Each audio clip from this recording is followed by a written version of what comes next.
Hi, welcome to the video. So I've been keeping a track of my pond for the last year, and this is a compilation of the 12 months in a year of keeping a koi pond. So it's January, it's been snowing, it's very icy. I've got a 300 watt heater in there that's keeping the water from freezing over and stopping the filter from freezing. But the rest of the time I don't heat the pond, so I turn that off when it warms up a little bit, and most of the time the fish are just fairly docile at the bottom of the pond. I feed them with a wheat germ based food once or twice a week, just enough to see them through, but a lot of the time they won't be interested in any food at all. There's nothing else really to worry about in the winter other than the ice and the freezing. It's only when we get to March that things get more interesting. So I get underway with a couple of things in March. I give the nature pond a good clean out, and I give the main filter of the pond a really good clean out, set us in a good stead for the rest of the year.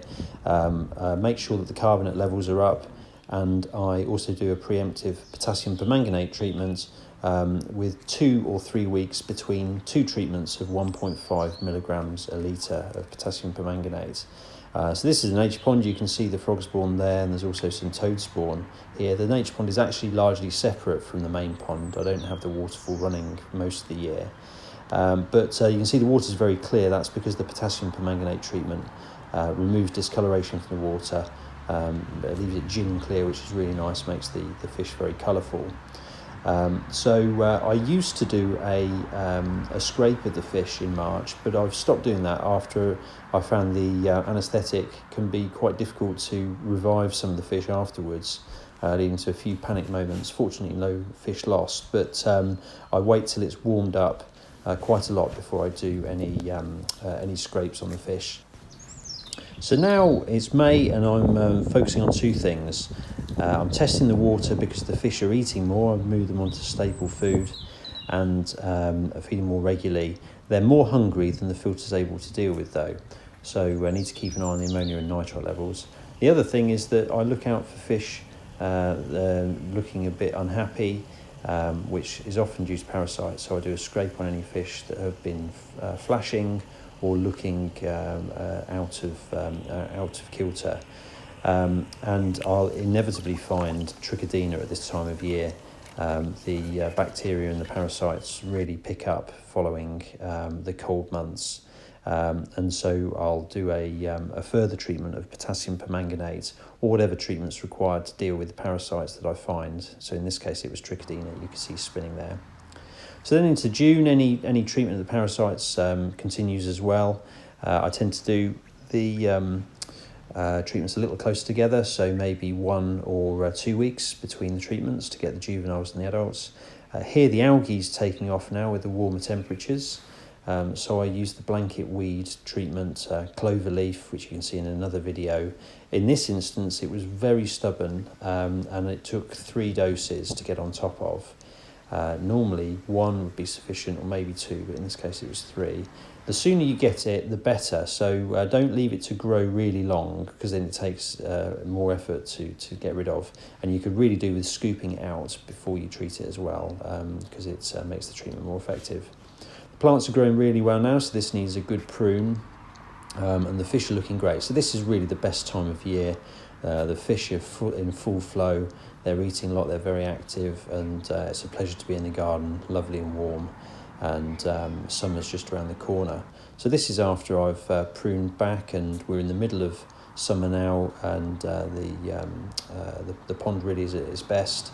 So I'm generally keeping an eye on the carbonate levels now, making sure that I'm adding any buffer, because the fish will be eating a lot of food and using up the filter using up a lot of carbonate. And we don't want the pH levels dropping. So carbonate is the main thing to stay on top of once you're well into the summer.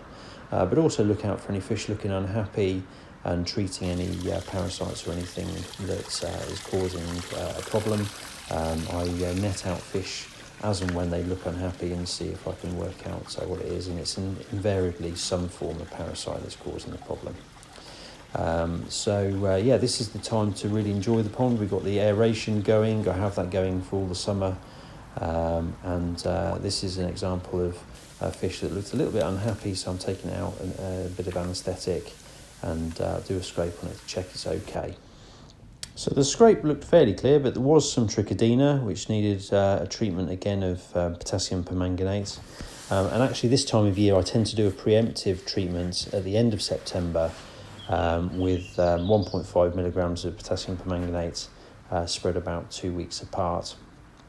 So here's the mix in the buckets, and I tend to pour that in over the course of about 10 minutes to try and get it dispersed throughout the pond at an even concentration without too much potassium permanganate, which is really bad for the fish if they inhale a load of that. Now the pond is looking a little bit overgrown and some leaves are starting to fall, so summer's over and it's time to wind the pond down a bit, but there's still plenty of activity, so I'll give it a bit of a trim back, a bit of a neaten up, and still enjoy it for a month or so before the autumn really sets in. And this is a good opportunity to clear the blanket weed that's starting to form again. So again, it's the cloverleaf treatments, and it turns the water cloudy, but is really effective at removing that, and I use it until all the blanket weed is gone. It gets caught up in the filter. You have to pay a lot of attention to the filter after this treatment because it will get blocked. So into November, the key here really is avoiding leaves landing in the pond. So I use this cover net that goes on in October and stops the majority of the leaves falling through, but still some get shaken through. Any that do make it in there will go through the bottom drain into the filter, and I have to pull out them by hand to stop it getting all clogged up.